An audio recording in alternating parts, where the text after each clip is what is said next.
रामाय रामभद्राय रामचन्द्राय वेदसे रघुनाथाय नाथाय सीतायाः पतये नमः। रामं रामानुजं सीतां भरतं भरतानुजं सुग्रीवं वायुसूनुं च प्रणमामि पुनः पुनः। वेद वेद्ये परे पुंसी जाते दशरथात्मजे वेदः प्राचेत सादासीत् साक्षात् रामायणात्मना। श्रीराम शरणं समस्त जगतां रामं विना का गति। रामेण प्रतिहन्यते कलिमलं रामाय कार्यं नमः। रामात्रस्यति कालभीमभुजगो रामस्य सर्वं वशे। रामे भक्तिरखण्डिता भवतु मे रामत्वमेवाश्रयः। रामत्वमेवाश्रयः।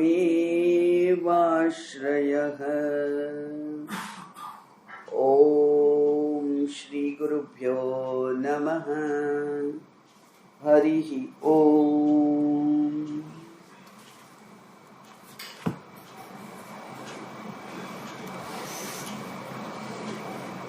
કબંધનો ઉદ્ધાર કરી દીધો ભગવાન.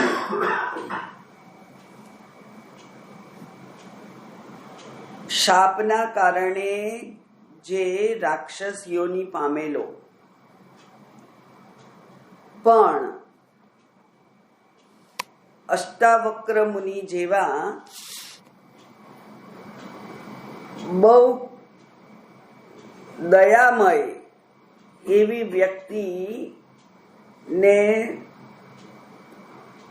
પેલા ગંધર્વ રાજે પ્રાર્થના કરી કે મારી ભૂલ થઈ ગઈ, માફ કરો મને. અને એમણે પેલા શાપનો પ્રતિહાર આપી દીધો કે ત્રેતા યુગમાં દશરથ પુત્ર રામ જ્યારે તારો હાથ કાપી નાખશે ત્યારે તારો ઉદ્ધાર થશે. એટલે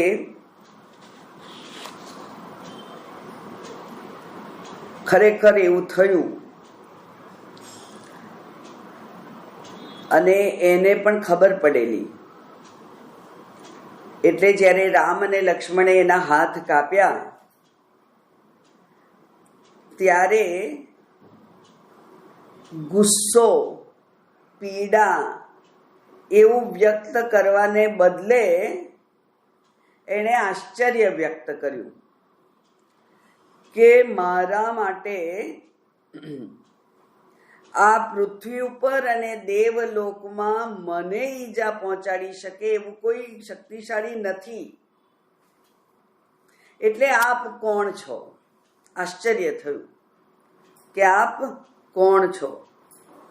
અને જ્યારે એમણે કહ્યું કે હું રામ છું, અને ત્યારે જાણે કે પરમ સંતોષ થયો હોય કે હવે તો મારો ઉદ્ધાર થઈ ગયો. એટલે અષ્ટાવક્ર મુનિ એ જે પરિહાર આપેલો એ હવે સિદ્ધ થઈ ગયો. અને એની જ સૂચનાથી એક ખાડો ખોદ્યો, એમાં એને મૂકી અને પછી ઉપર ઈંધણ અને અગ્નિ પધરાવી નાખી અને જ્યારે એનું શરીર ભડભડ બળવા માંડ્યું ત્યારે એમાંથી એક ગંધર્વ પ્રગટ થયો અને એ ગંધર્વને પોતાનું જે ઓરિજિનલ રૂપ હતું એ પાછું મળ્યું. હવે પોતાને ની આ મુક્તિ થઈ અને એટલા માટે એ હવે ભગવાનની સ્તુતિ કરે છે. આ સ્તુતિ પાછળ જે નોંધ છે, ફૂટનોટ છે 144 પેજ ઉપર, ત્યાં લખેલું છે કે સાંખ્ય પુરાણ સંમત આ જે ટીકા છે એ પ્રમાણે અમે લખ્યું છે. અને આપણને બધાને ખબર છે કે સાંખ્ય મત અને પુરાણની પ્રક્રિયાઓ આપણને એમાં વિદ્વતાભરી રીતે આવડતી હોતી નથી. થોડું ઘણું એનું જ્ઞાન છે, પણ બાકી એની વિદ્વતાભરી ચર્ચા સાંખ્ય મતની પણ હું ના કરી શકું અને પુરાણ પ્રક્રિયાની પણ ચર્ચા હું કરી શકું નહીં. એટલે આપણે સામાન્ય રીતે આપણને વેદાંતી તરીકે જે સમજાય છે એ પ્રમાણે આ સ્તુતિ સમજીશું. ગંધર્વ ઉવાચ સ્તોતુમુત્સહતે મેદ્ય મનોરામાતિ સંભ્રમાત ત્વામનંતમનાદ્યંતમ મનોવાચામ ગોચરમ. કોઈ પણ ભગવાનની સ્તુતિ કરે ત્યારે જ્ઞાની ભક્તને ખબર છે કે ભગવાન કેવા છે, અનાદિ છે, અનંત છે. એટલે અહીંયા પણ કહ્યું કે સ્તોતુમ ઉત્સહતે મે, આજે તો મને ઉત્સાહ થઈ ગયો છે. અને ઉત્સાહ એટલે કેવો ઉત્સાહ છે? એ કે છે કે રામ અતિ સંભ્રમાત. અતિ સંભ્રમાત, ભ્રમ એટલે અહીંયા ભ્રાંતિ નથી પણ આવેગ છે. એટલે એટલો બધો ઉત્સાહ થયો છે, અત્યંત ઉત્સાહ થયો છે. આજે શું કરવાનો? હે રામ, મારા મનમાં આપની સ્તુતિ કરવા માટે અત્યંત ઉત્સાહ ઊભો થયો છે. પણ આપ તો કેવા છો?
रुकावट के लिए खेद है।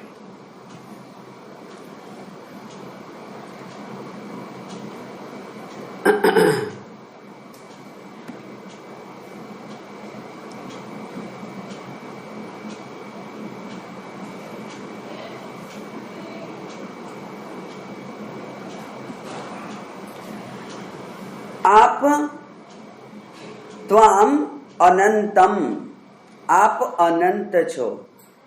અનાદિ અંતમ એટલે અનાદિ અનંતમ, તમે અનંત છો. અને પછી પાછા કેવા? મનોવાચામ અગોચરમ, એટલે મન આપનું ચિંતન કરી શકે એવા આપ નથી. જ્યાં મન ના પહોંચી શકે, મન એટલે કે મનની પ્રવૃત્તિ વિચાર કરવાની છે. તો જ્યાં મન ના પહોંચી શકે, વિચાર જ્યાં ના થઈ શકે, કારણ કે વિચાર કોનો થઈ શકે? જેનું નામ રૂપ જાતિ ક્રિયા સંબંધ દેખાતો હોય ત્યાં વર્ણન થઈ શકે. એ સ્ત્રી જાતિ છે, પુરુષ જાતિ છે, એ અત્યારે ચાલી રહ્યા છે, દોડી રહ્યા છે, કે રાજ સિંહાસન પર બેઠેલા છે, એવી કોઈ ક્રિયા અને એવું કંઈક તમને મળે નામ રૂપ વગેરે, તો તમે એનું વર્ણન કરી શકો. ભગવાનને નામ રૂપ નથી, કોઈ ક્રિયા કરતા નથી, એ અસંગ છે, એમને કોઈ સંબંધ નથી, એમની કોઈ જાતિ નથી, સ્ત્રી પુરુષ, એટલે એનું વર્ણન થઈ શકે નહીં. માટે મનો વાચામ અગોચરમ, જ્યાં વાણી નથી પહોંચી શકતી, જ્યાં મન નથી પહોંચી શકતું, એવા આપ છો. એની મારે સ્તુતિ કરવી છે. હવે આ જો આપણે કેટલી વખત જોયું છે કે સગુણ હોય તો એની સ્તુતિ થઈ શકે, સગુણ હોય તો એનું વર્ણન થઈ શકે, પણ નિર્ગુણ નિરાકાર જે છે, અનામી છે, અરૂપ છે, અક્રિય છે, અશરીરી છે, એનું વર્ણન કરવું હોય તો માત્ર શાસ્ત્રએ વાપરેલા શબ્દોના આધારે જ થઈ શકે. એટલે હવે એ પ્રમાણે એ વર્ણન કરે છે. સૂક્ષ્મમ તે રૂપમ અવ્યક્તમ દેહદ્વય વિલક્ષણમ દૃગ્રૂપમ મિતરત સર્વમ દ્રશ્યમ જડમનાત્મકમ તત્કથમ ત્વામ વિજાનીયાત વ્યતિરિક્તમ મનઃ પ્રભો. સૂક્ષ્મમ તે રૂપમ, આપનું રૂપ કેવું છે? એ કે છે સૂક્ષ્મ છે. પણ સૂક્ષ્મ હોય તો તે કોઈક રીતે તો દેખાય ને. એટલે એવું નથી કે જે સૂક્ષ્મ છે અને અવ્યક્ત છે. અવ્યક્ત એટલા માટે છે કે એ દૃક રૂપ છે.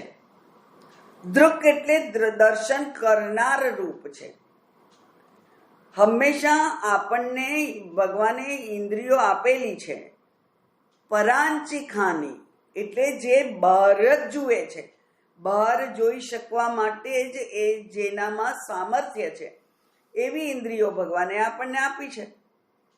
અને ભગવાન તો બહાર કોઈ નામ રૂપ આકારે છે નહીં. અને અંદરનું જોવા માટે તો આપણી પાસે જ્ઞાન દ્રષ્ટિ જોઈએ.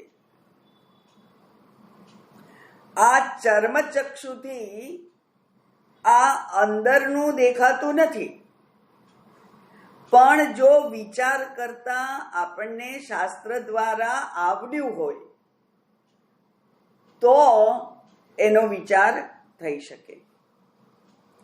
એટલે એ કેવા છે તો કે છે દૃક્રૂપ છો આપ. દૃક એટલે દર્શન કરનાર. હું, તો જ્યારે હું રૂપ છે ત્યારે આ ઇન્દ્રિયો વડે એના દર્શન થઈ શકે નહીં. અને બાકી તો બધું કેવું છે? તો એ કે છે કે અચ્છા, દૃક રૂપ છે એટલે કેવા? તો એ કે છે દેહ દ્વય વિલક્ષણમ. સ્થૂળ અને સૂક્ષ્મ દેહથી જે વિલક્ષણ છે, જે જુદા છે, જે સ્થૂળ દેહ રૂપ નથી, સૂક્ષ્મ દેહ રૂપ પણ નથી. સૂક્ષ્મ દેહ રૂપ એટલે એમાં શું આવે? અંતઃકરણ. અંતઃકરણ અને ઇન્દ્રિયો પણ એમાં જ આવે. તો આ જે ઇન્દ્રિયો એટલે ગોલક નહીં. ગોલક દેખાય છે પણ ઇન્દ્રિય તમે જોઈ શકો નહીં. તો સૂક્ષ્મ શરીર એટલે ઇન્દ્રિયો અને અને અંતઃકરણ એ એનાથી વિલક્ષણ. એટલે સૂક્ષ્મ આપ નથી, સ્થૂળ આપ નથી, એવા દૃક રૂપ છો, એવા હું રૂપ છો. અને એનાથી બીજું બધું જ ઇતરત સર્વમ, બધું જ ઇતર એટલે કે દૃક કરતા બીજું, એ બધું જ કેવું છે? દૃશ્યમ. એ બધું દૃશ્ય છે. અને જડમ અનાત્મકમ, એ જડ છે, અનાત્મક છે એટલે કે અનાત્મા છે. એક દૃક એ જ આત્મા છે, હું જ માત્ર આત્મા છું, અને બાકીનું બધું તો અનાત્મા છે. એટલે ઇતરત સર્વમ, બહાર બધું જે કંઈ દેખાય છે તે બધું જડ છે, દ્રશ્ય છે, અનાત્મા છે. એટલે તત્ કથમ વિજાનીયાત, તો એ તમને, તો આપને હું કેવી રીતે જાણી શકું? અને જે મનથી નથી જણાતો એ બીજી કોઈ રીતે ના જણાય. એ કે છે વ્યતિરિક્તમ મનઃ, મનથી પણ આપ તો વ્યતિરિક્ત છો, મનનો પણ વિષય નથી. તો આપને હું કેવી રીતે જાણી શકું હે પ્રભુ? અને છતાંય વર્ણન તો એને કરવું છે, સ્તુતિ એને કરવી છે. એટલે કે છે 32મો શ્લોક, બુદ્ધ્યાત્મા ભાસયોરૈક્યમ જીવ ઇત્યભિધીયતે બુદ્ધ્યાદિ સાક્ષી બ્રહ્મૈવ તસ્મિન નિર્વિષયેખિલમ. બુદ્ધ્યાત્મા,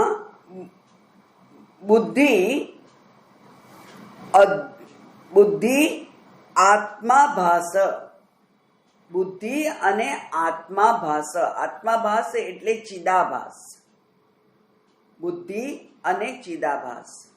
આપણે જોયું છે, જીવની વ્યાખ્યા આપણને આવડે છે. જીવ કોને કહેવાય? સ્થૂળ સૂક્ષ્મ કારણ શરીર વત્તા ચિદાભાસ વત્તા શુદ્ધ ચૈતન્ય. કારણ કે ચિદાભાસ કદી ચૈતન્ય વગર હોઈ શકે નહીં. પ્રતિબિંબ કદી બિંબ વગર પડી શકે નહીં. એટલે બિંબ દેખાતું ના હોવા છતાં પણ આપણે એને ગણતરીમાં લેવું પડે. અહીંયા કે છે બુદ્ધિ. બુદ્ધિ એટલે કે અંતઃકરણ. સ્થૂળ શરીર તો માત્ર અંતઃકરણને રહેવા માટેનું ઘર છે, સાધન છે. એની કોઈ જગ્યાએ ગણતરી થતી નથી. જેની પાછળ આપણે પડી રહ્યા હોઈએ છીએ, જેની સ્વસ્થતા પાછળ, જેના સૌંદર્ય પાછળ, જેના નિરામયતા પાછળ, રોગ ના થવો જોઈએ, ખરાબ ના દેખાવું જોઈએ, સુંદર દેખાવું જોઈએ અને આકર્ષક હોવું જોઈએ, એની જેની પાછળ આપણે પડી રહ્યા છીએ એની તો શાસ્ત્રમાં ક્યાંય ગણતરી જ થતી નથી. એટલે એને ગણતરીમાં લેવાતું જ નથી. તો કેવું છે, તો બુદ્ધિ અને ચિદાભાસ એનું જે ઐક્ય છે એને જ જીવ ઇતિ અભિધીયતે, એને જીવ કહેવાય છે. તો બ્રહ્મ જે આપણે કહ્યું કે જે છે જ, એ કોણ છે? એ કે છે બુદ્ધ્યાદિ સાક્ષી બ્રહ્મૈવ. બુદ્ધિનો જે સાક્ષી છે, અંતઃકરણમાં જે અંતર્યામી રૂપે રહેલો છે, જે સાક્ષી રૂપે રહેલો છે, એ બ્રહ્મ જ છે. અને એટલે એના પછીનો પણ સાથે સાથે આવી જશે, બુદ્ધ્યાત્મા ભાસયોરૈક્યમ જીવૈત્યભિધીયતે, બુદ્ધ્યાદિ સાક્ષી બ્રહ્મૈવ તસ્મિન નિર્વિષયેખિલમ, આરોપ્યતે જ્ઞાનવશાન નિર્વિકારેખિલાત્મની, હિરણ્યગર્ભસ્તે સૂક્ષ્મમ દેહમ સ્થૂલમ વિરાટ સ્મૃત. બુદ્ધિ અને અંતઃકરણ એ બંનેનું જે મિશ્રણ છે, એ બંનેનું જે ઐક્ય છે, એને જીવ કહેવાય છે. અને આ જીવમાં, આ જીવ રૂપે, અંતર્યામી રૂપે જે રહેલો છે, સાક્ષી સ્વરૂપે, એ બ્રહ્મ છે. સાક્ષી સ્વરૂપે બ્રહ્મ છે. અને એ સાક્ષી કેવો છે? તો એ કે છે તસ્મિન નિર્વિષયે અખિલમ. અને એ જે શુદ્ધ ચૈતન્ય છે, એ શુદ્ધ ચૈતન્ય તો કોઈ જગ્યાએ વિષય રૂપે જોવા મળે જ નહીં. એ નિર્વિષય છે. વિષય રૂપે એને જોઈ શકાય નહીં. પણ લોકો શું કરે છે? આ જીવ શું કરે છે? એ કે છે અજ્ઞાનવશાત, કારણ કે એને અજ્ઞાન છે એટલે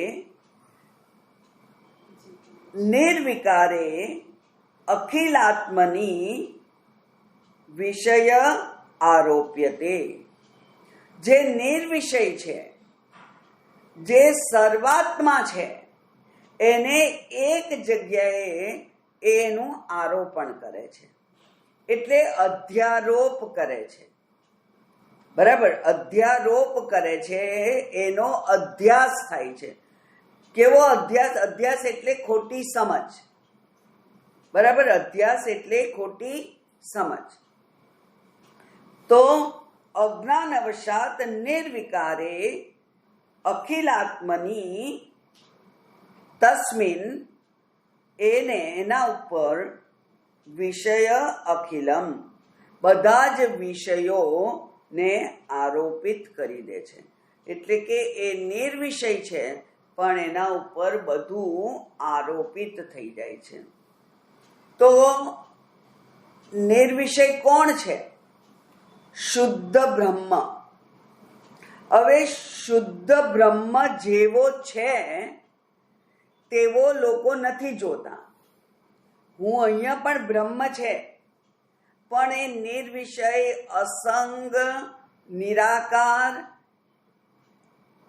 અનાદિ, અનંત, નિત્ય ચૈતન્ય સ્વરૂપ જે છે એને લોકો નથી જોતા. પણ અજ્ઞાનને કારણે એના જ ઉપર, એટલે કે આ હું ઉપર, આ બધા જ વિષયોનું આરોપણ કરે છે. અને આરોપણ કરીને શું સમજે છે? એ કે છે કે તે સૂક્ષ્મ દેહમ હિરણ્યગર્ભ. આપનો જે સૂક્ષ્મ દેહ છે એ હિરણ્યગર્ભ છે, અને સ્થૂલ દેહ છે આપનો, એને વિરાટ કહે છે. વિરાટ એટલે આ દ્રશ્યમાન જગત. વિરાટ એટલે આ દ્રશ્યમાન જગત.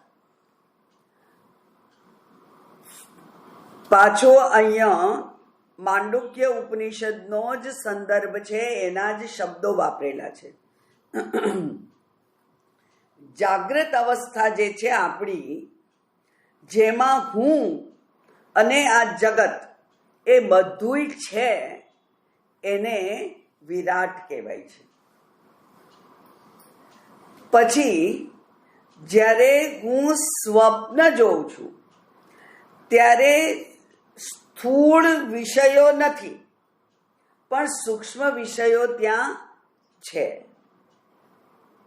એટલે એ જે સૂક્ષ્મ વિષયો છે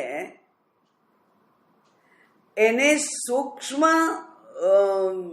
સૃષ્ટિ કહેવાય, જે હિરણ્ય ગર્ભ છે. એટલે આ જે વ્યષ્ટિ છે એમાં સ્વપ્ન અને સમષ્ટિ છે એમાં હિરણ્ય ગર્ભ. એ હિરણ્ય ગર્ભને સૂક્ષ્મ શરીર કહેવાય છે. અને ત્રીજું જે આપણું કારણ શરીર છે, નિદ્રાવસ્થા છે, સુષુપ્તિ છે, એને વ્યષ્ટિમાં ઈશ્વર કહેવાય છે. કારણ કે સુષુપ્તિમાં જેવી રીતે અજ્ઞાન છે, અજ્ઞાનનું આવરણ, એવી રીતે એ ઈશ્વર છે એ માયોપાધિક ઈશ્વર છે. એટલે ત્યાં માયાનું આવરણ છે. ઈશ્વર એટલે કોણ? જગત કર્તા, જગત કારણ ઈશ્વર. જગતનું કારણ એ ઈશ્વર. તો વિરાટ એટલે સ્થૂળ, હિરણ્ય ગર્ભ એટલે સૂક્ષ્મ, અને કારણ એટલે ઈશ્વર. તો એમ ત્રણ શબ્દો ત્યાં છે. વ્યષ્ટિ માટે જાગ્રત, સ્વપ્ન અને સુષુપ્તિ. સમષ્ટિ માટે વિરાટ, હિરણ્યગર્ભ અને ઈશ્વર. એવા શબ્દો માંડુક્ય ઉપનિષદમાં વાપરેલા છે. તો એ શબ્દોનો ઉપયોગ અહીંયા કરી અને કહે છે કે આપનું જ સ્થૂળ શરીર એટલે આ વિરાટ, એટલે કે આ દ્રશ્યમાન જગત. જાગ્રતમાં આપણને દેખાય છે ને બધું, સ્થૂળ રૂપે આપણને જાગ્રત હોઈએ ત્યારે બધું દેખાય છે.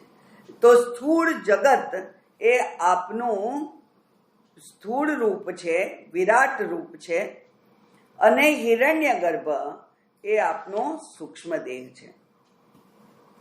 ત્યાર પછી એવો જે સ્થૂળ અને સૂક્ષ્મ જે શરીર છે આપનું, એ પ્રમાણે ભાવના વિષયો રામ સૂક્ષ્મમ તે ધ્રાતૃમંગલમ.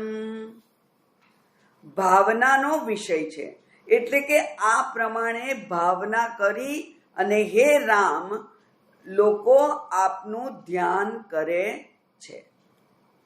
કારણ કે ધ્યાન કરવા માટે ધ્યાનનો વિષય જોઈએ. આપણે ધ્યાન કરવું હોય તો ધ્યાનનો વિષય જોઈએ ને. શેનું ધ્યાન કરવાનું? બરાબર, શેનું ધ્યાન કરવાનું? રમણ મહર્ષિને એક જણે પૂછ્યું કે મારે ધ્યાન કરવું છે. તો રમણ મહર્ષિ કહે છે કરો. એ કે પણ શેનું ધ્યાન કરવું? એટલે રમણ મહર્ષિએ કહ્યું કે હવે જેનું કરવું એનું કરો. એ કે ના ના, તમે કહો એનું ધ્યાન કરો. હવે જ્ઞાની હતા, એને થયું કે આવા વિચિત્ર પ્રશ્નનો શું જવાબ આપું. એટલે કે છે કે વાંદરા સિવાય ગમે તેનું ધ્યાન કરો.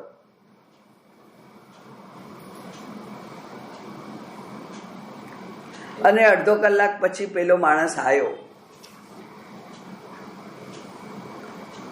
એ કે સ્વામીજી, આપે તો કહેલું કે વાંદરા સિવાય ગમે તેનું, પણ મને તો બધા 30 મિનિટ માત્ર બાંદરાનું જ ધ્યાન થયું. જે શબ્દ આપણે બોલીએ ને એ જ આપણા મનમાં ગુમરાતો હોય છે. એટલા જ માટે અયોગ્ય ભાષાનો પણ ઉપયોગ ના કરવો એવી સૂચના આપવામાં આવે છે. એટલા માટે મનોબુદ્ધિ અહંકાર ચિત્તાની ન અહમ, તો મન મન મન મન જ રે, મનમાં વિચાર મનનો જ આવે. એટલે આ જે નિષેધાત્મક છે એ બહુ શરૂઆતમાં સમજવા માટે ચાલે, પણ જ્યારે આપણે બહુ સિરિયસલી ધ્યાન કરવું છે ત્યારે તો અસંગોહમ શાંતોહમ, હું જે છું એનું ધ્યાન કરો. મારું જે સ્વરૂપ છે એનું ધ્યાન કરો.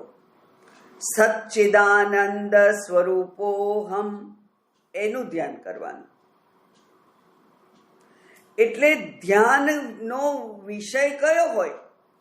ધ્યાન કરીએ તો ધ્યાનનો વિષય હોય, અને આપના સ્થૂળ દેહ રૂપે આ જગત છે, આપના સૂક્ષ્મ દેહ રૂપે હિરણ્યગર્ભ છે.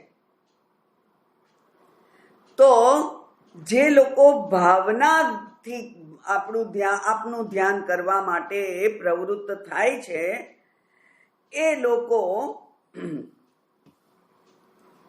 આપના સ્થૂળ અને સૂક્ષ્મ રૂપનું ધ્યાન કરે છે. અને હે રામ, જે આપનું ધ્યાન કરે છે એનું મંગળ જ થાય છે. તે ધ્યાતૃ મંગલમ મંગલમ ભવતી, એટલે આપનું જે ધ્યાન કરે છે એનું મંગળ જ થાય છે. હવે એ જે સ્થૂળ અને સૂક્ષ્મ રૂપ છે એનું વર્ણન કરે છે. ભૂતમ ભવ્યમ ભવિષ્યચ્ચ યત્રેદમ દૃશ્યતે જગત સ્થૂલેન્ડકોશે દેહે તે મહદાદિભિરાવૃતે સપ્તભિરુત્તર ગુણૈઃ વૈરાજો ધારણાશ્રયઃ. ભૂત ભવ્યમ ભવિષ્યચ્ચ યત્ર ઇદમ દૃશ્યતે તદ જગત, એને જગત કહેવાય. જગત કોને કહેવાય? ભૂતકાળમાં જે હતું, વર્તમાનમાં જે છે અને ભવિષ્યમાં જે હશે એને જગત કહેવાય. એટલે કે આ જગત રૂપ જે છે તે ભૂત ભવિષ્ય અને વર્તમાન રૂપે આ જગત દેખાઈ રહ્યું છે. અને એ જગત કેવું છે? અહીંયા આ જે સાંખ્ય પુરાણની વાત નીચે કરેલી છે એનું વર્ણન છે. અહીંયા જે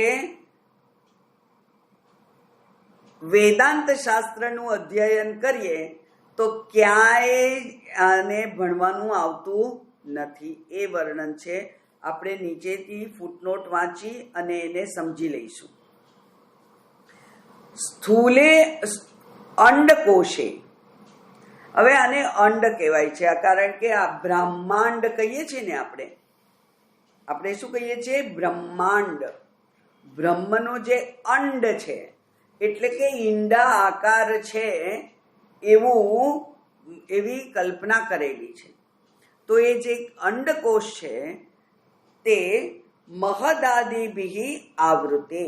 મહદ એટલે મહત્તત્વ. મહત્તત્વ એ આ આપણા જે કોન્સ્ટિટ્યુશન છે, આપણી જે બનેલું છે, આપણે જેના વડે બનેલા છે એમાં સૌથી સૂક્ષ્મ છે મહત્તત્વ.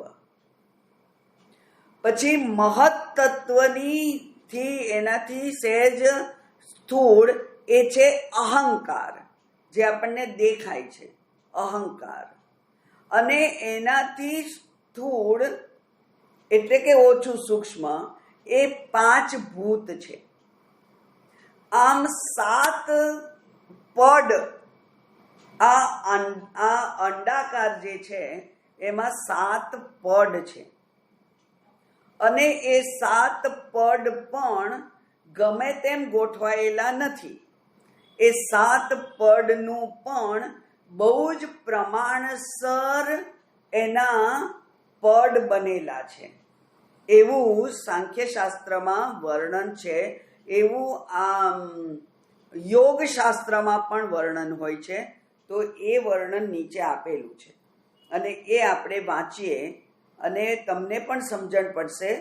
બાકી જે ના સમજાય એવું હોય એ મને જેટલી સમજણ છે એટલું હું સમજાવીશ. એ કે છે સ્વયંભૂ બ્રહ્મા કે સંકલ્પ સે ઉત્પન્ન ચતુર્દશ ભુવન.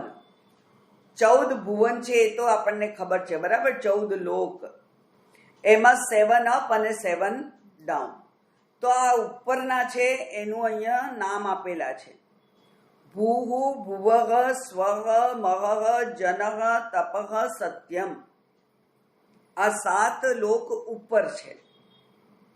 ભૂ પૃથ્વી, ભુવઃ અંતરિક્ષ, સ્વઃ સ્વર્ગ, મહઃ જનઃ તપઃ સત્યમ.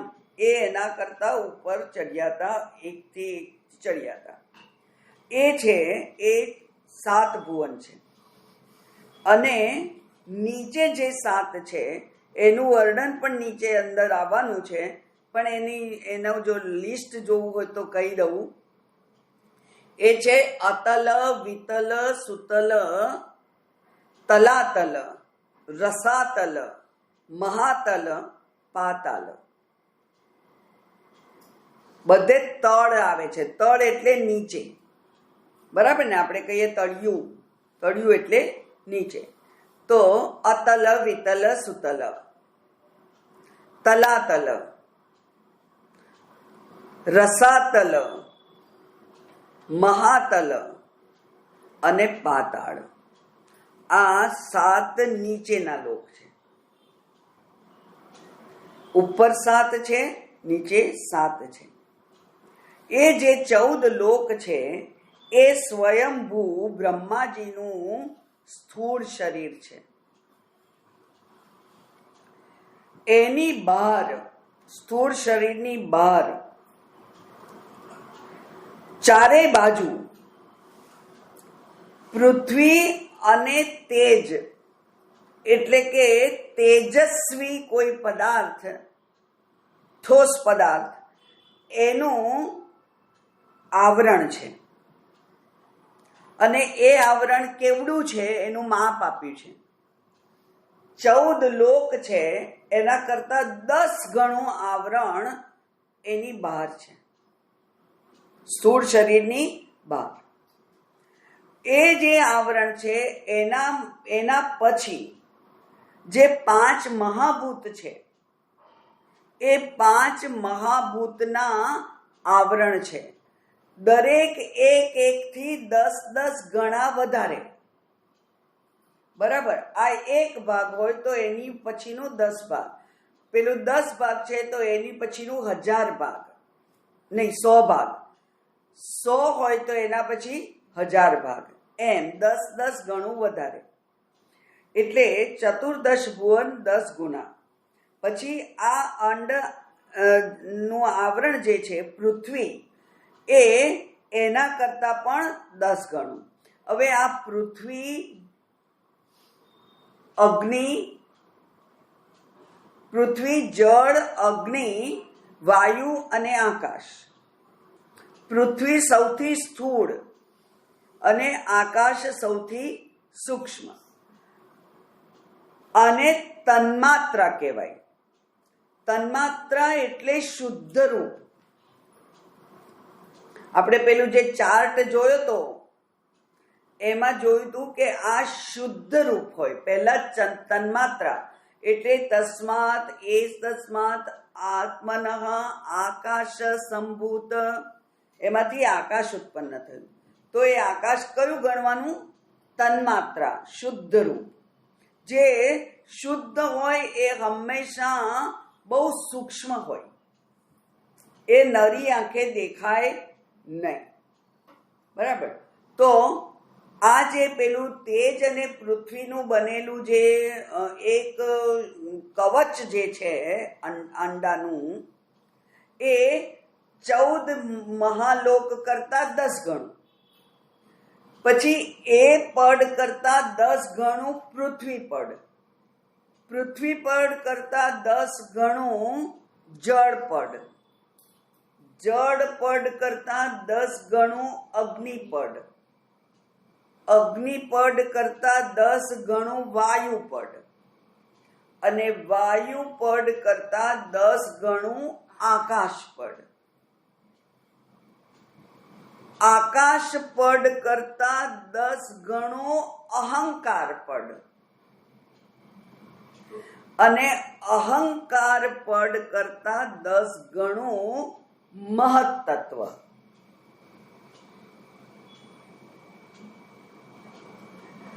એટલે બ્રહ્માંડની રચના છે, એમાં બ્રહ્માજીનું જે શરીર છે એની આજુબાજુ 14 લોક છે. એ 14 લોક એ બ્રહ્માજીનું સ્થૂળ શરીર છે, અને સ્થૂળ શરીરની બહાર સૂક્ષ્મ પદાર્થો જે છે, પંચમહાભૂત વગેરે, એ 7 તત્વોના 10-10 ગણા આવરણ છે. એને બ્રહ્માંડ કહેવાય છે. આ જે આખું જે છે એને બ્રહ્માંડ કહેવાય છે. બરાબર? હવે એનાથી આગળ આપણે ચર્ચા કરવી નથી, કારણ કે એનાથી આગળ મને આવડતું નથી.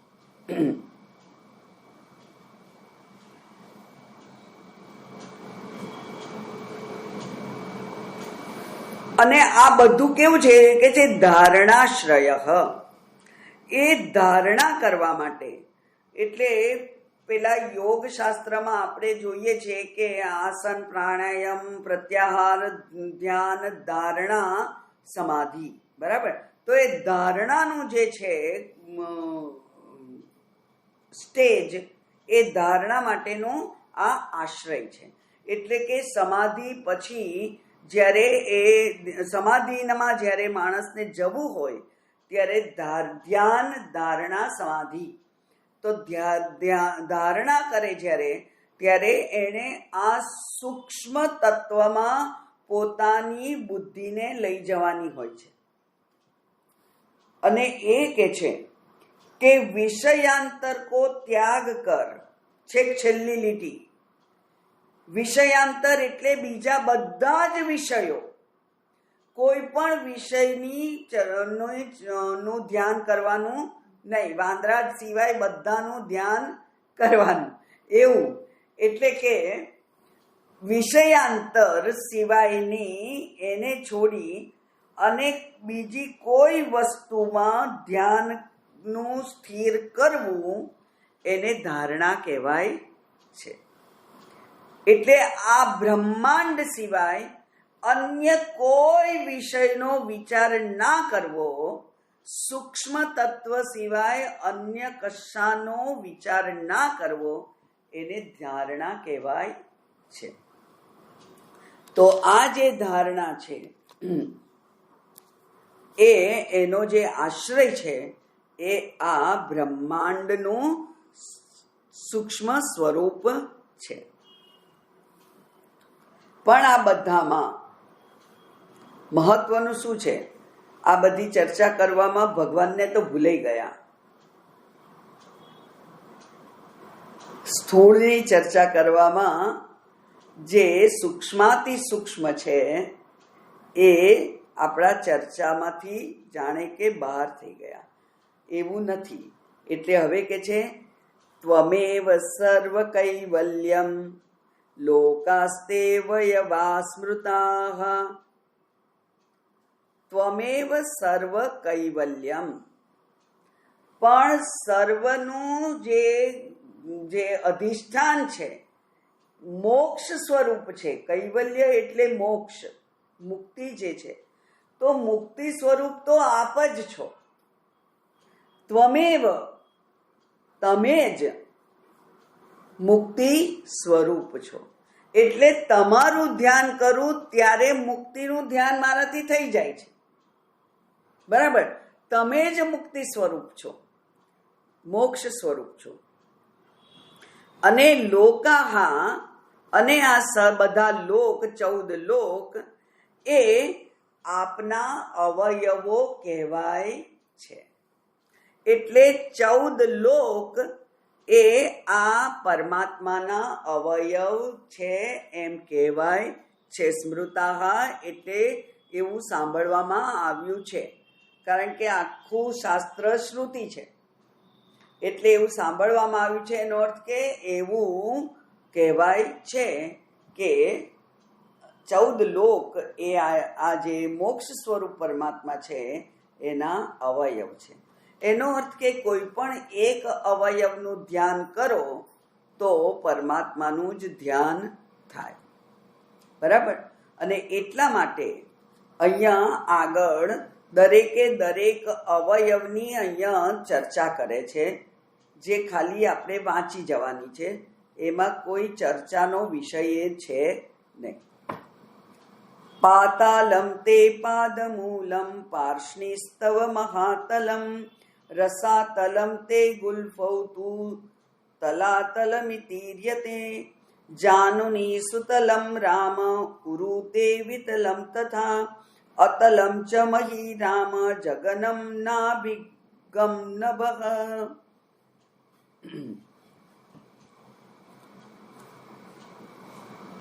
અતલમ સુધી ચર્ચા કરીએ આપણે. બરાબર? છેલ્લે અતલ એટલે નીચેના જે 7 લોક છે એમાં પહેલું આવે અતલ, વિતલ, સુતલ, તલાતલ, રસાતલ, મહાતલ, પાતાલ. તો એનું જ અહીંયા બધાનું વર્ણન છે. પાતાળ એ શું છે? તો કે છે કે આપના પગનું મૂળ જે છે એ પાતાળ છે. એટલે પગનું તળિયું એ પાતાળ છે. અને એડી, પાર્ષ્ણી એટલે એડી, મહાતલ છે. એડી થોડીક ઊંચી હોય ને એટલે એ મહાતલ છે. ગુલ્ફૌ એ રસાતલ છે. ગુલ્ફૌ એટલે 2 ઘૂંટણ, પેલા છેક નીચે વાળા ઘૂંટણ, એ રસાતલ છે.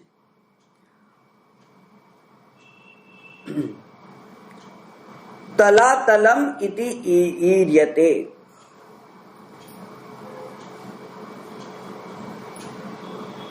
એ તલાતલ શું છે? જાનુની.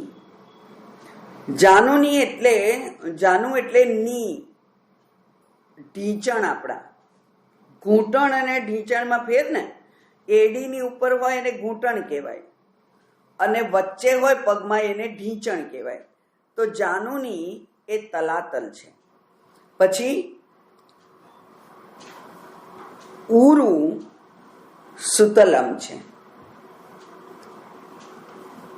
ઉરુ એટલે આપના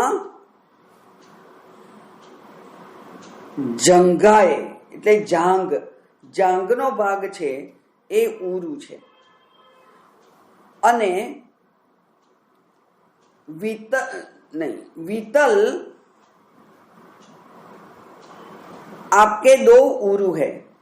सुतल जंगाए ने वितल 2 उरु. ओके, એટલે જાંગ છે અને હિપ્સ છે.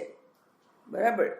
એ બધા એટલે કે આપણને ખબર છે. આમ તો પેલા ભક્તિ શાસ્ત્રમાં એવું કહેવાય છે કે આપણે જ્યારે ભગવાનનું પૂજન કરીએ ને ત્યારે ભગવાનને આપણા કટી પ્રદેશથી ઉપર મૂકવાના, નીચે નહીં મૂકવાના. કારણ કે આપણો જે હિપ્સની નીચેનો જે ભાગ છે એ બધો જ એ અધોલોક છે. અધોલોક એટલે એ પાતાળ જેવો લોક છે, પાપ લોક છે. અને એનાથી એટલે કે નાભીથી ઉપરનો જે ભાગ છે એ સ્વર્ગલોક છે, એ આ મહલ્લોક છે. બરાબર? તો એ પુણ્યલોક અને પેલો નીચેનો પાપલોક. તો નીચેના જે લોક હોય ત્યાં આગળ પરમાત્માને નહીં મૂકવાના. એટલા માટે આપણી નાભીના સમાંતર અથવા નાભીથી ઉપર એવા ભગવાનનું સ્થાન હોવું જોઈએ, એવું ભક્તિશાસ્ત્ર કહે છે. અને એવું જ અહીંયા વર્ણન છે. પછી મહી, અતલમ મહી એટલે પૃથ્વી. એ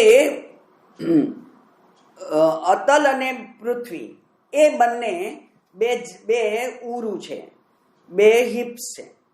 પછી નાભિગમ નભઃ. અચ્છા, નાભી છે એ નભઃ એટલે ભૂહુ ભુવઃ. બરાબર? ભુવઃ. નભઃ એટલે ભુવઃ. એટલે નાભી જે છે એ ભુવઃ, એ અંતરિક્ષ લોક. પછી ઉરસ્થલમ તે જ્યોતિષિમ. એ ઉરસ્થલ છે, આપણો છાતીનો ભાગ છે, એ સુવહ સ્વર્ગ છે. ગ્રીવા આપણો ડોકનો ભાગ છે, એ મહઃ, એ મહદ દેશ છે. પછી વદનમ મોઢું, એ જનલોક છે. નીચેના એમાં લિસ્ટમાં છે ભુવઃ, પછી મહઃ, જનઃ. અને છેલ્લો છે તપઃ. તપઃ એ આ શંખ દેશ ગમમ એટલે આ બે ભ્રુવોની મધ્ય જે દેશ હોય તે, એ તપઃ. અને આ માથું છે, બ્રહ્મરંધ્ર છે, એ સત્યલોક છે. એટલે જ્ઞાનીઓ હોય એનો જે જીવ નીકળે આ શરીરમાંથી એ બ્રહ્મરંધ્રમાંથી નીકળે. આમ પણ બધાનો બ્રહ્મરંધ્રમાંથી જ નીકળે એવું શાસ્ત્રનું અનુમાન હોવું જોઈએ. અને એટલે જ જ્યારે અગ્નિદાહ આપે ત્યારે છેલ્લે આ અહીંયા જો એ ફૂટી ના જાય તો એને લાકડી મારીને ફોડે, એ જીવને બહાર નીકળવા માટે. એટલે આ બ્રહ્મરંધ્ર છે એ સત્યલોક છે. બરાબર? આપનું શીર્ષ છે એ સત્યલોક છે. ઓકે, હવે એક શ્લોક છે, એમાં આ ઇન્દ્રિયોના જે દેવતાઓ છે એમનું વર્ણન છે. ઇન્દ્રાદયો લોકપાલા બાહવસ્તે દિશશ્રુતિ અશ્વિનૌ નાસિકે રામ વક્ત્રમ તે અગ્નિરુદાહૃત. બધી ઇન્દ્રિયો જે છે એ લોકપાલ છે. લોકપાલ હોય ને, પેલા જય વિજય એ દ્વારપાળ હતા ને ભગવાનના, એવી રીતે લોકપાલ હોય. એટલે એમના ભગવાનના દેશમાં જે રક્ષક તરીકે હોય એ લોકપાલ કહેવાય. એ ઇન્દ્રિયો છે એને લોકપાલ કહેવાય છે. પછી દિશાઓ છે, બધી દિશાઓ. દિશાઓ એટલે આકાશ.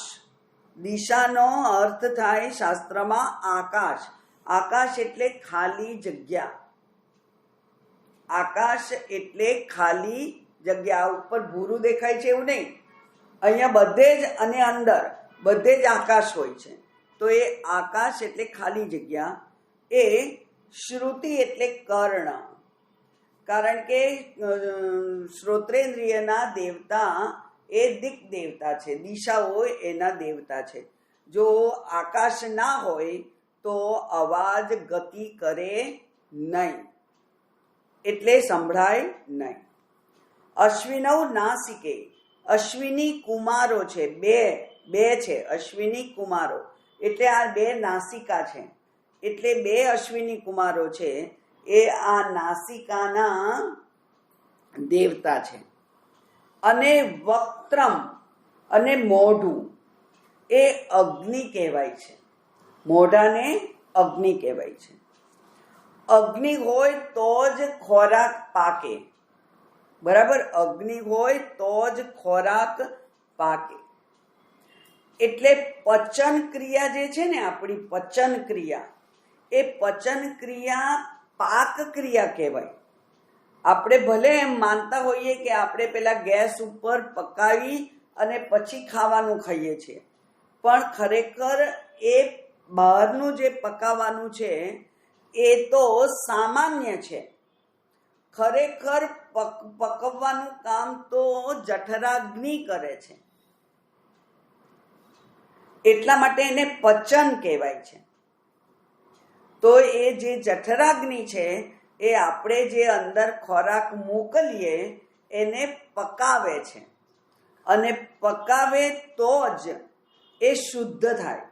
એટલે કે એમાંની અશુદ્ધિઓને છૂટી પાડી દે અને એમાંનું જે તત્વ હોય, સત્વ હોય, એને એ લોહીમાં મોકલી દે. આ કામ અગ્નિ કરે છે, બરાબર. તો એ મોઢામાં અગ્નિ છે. વાણીમાં પણ અગ્નિ છે, વાણીને પણ અગ્નિ કહેવાય. કારણ કે તમે એક શબ્દ ખરાબ બોલો અને સામેવાળાને બાળી દો છો કે નથી બાળી દેતા? આપણે આપણા શબ્દ વડે સામેવાળાને બાળી દઈ શકીએ. એટલે શબ્દ વાણી જે છે એ પણ અગ્નિ છે. અને એટલા જ માટે એ અગ્નિને બહુ સાવચેતીપૂર્વક વાપરવાનો હોય,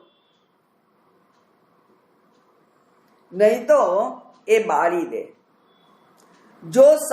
જો એને સારી રીતે વાપરીએ તો એ પકાવવાનું કામ કરે, અને જો એનો દુરુપયોગ થાય તો એ બાળવાનું કામ કરે. એટલે અગ્નિ પચાવવાનું કામ કરે છે, પકાવવાનું કામ કરે છે. સંબંધોને પકાવવા હોય તો વાણીને સંયમિત ઉપયોગ કરવાનો. કારણ કે ફળ પાકે તો એ તમને મીઠું લાગે, પણ બાળી દઈએ તો એમાંથી તો રાખ જ મળે આપણને, સંબંધોની રાખ મળે. જો વાણીનો દુરુપયોગ થાય તો સંબંધોની રાખ મળે, અને વાણીનો સદુપયોગ થાય તો સંબંધોના મીઠા ફળ મળે. પણ એ બધું કોણ કરે છે? અગ્નિ કરે છે. મોઢામાં રહેલો અગ્નિ એ કામ કરે છે. ચક્ષુસ્તે સવિતા રામ મનશ્ચંદ્ર ઉદાહૃતઃ ભ્રુભંગ એવ કાલસ્તે બુદ્ધિસ્તે વાક્પતિર્ભવેત. ચક્ષુ છે એ કોણ છે? તો એ કે છે કે સવિતા. સવિતા એટલે સૂર્ય. સવિતા એટલે સૂર્ય. તો ચક્ષુના દેવતા છે સૂર્ય, અને મનના દેવતા છે ચંદ્ર. મન ચંદ્ર ઉદાહૃત. મન એ ચંદ્રમા છે. પછી ભૃભંગ, આ બે ભ્રમરની વચ્ચેનો પ્રદેશ એ યમ પ્રદેશ કહેવાય છે. એટલે એને કહે છે કાલ પ્રદેશ. એટલે યમ પ્રદેશ જે છે ને, યમરાજાને હંમેશા ખુશ રાખવાના, એટલા માટે તિલક કરવાનું. યમરાજાને રોજ તિલક કરવાનું. એટલે યમરાજા પ્રસન્ન હોય, કાળ પ્રસન્ન હોય તો કાળ આપણને હાનિ કરે નહીં. એટલા માટે આ યમરાજાનો પ્રદેશ છે. એને ભૃભંગ એવ કાલસ્તે બુદ્ધિ તે વાક્પતિર ભવેત. અને બુદ્ધિ છે એ બૃહસ્પતિ છે. બૃહસ્પતિ એટલે ગુરુના પણ ગુરુ, ગુરુણામ ગુરુ. એ બૃહસ્પતિ એ બુદ્ધિ છે.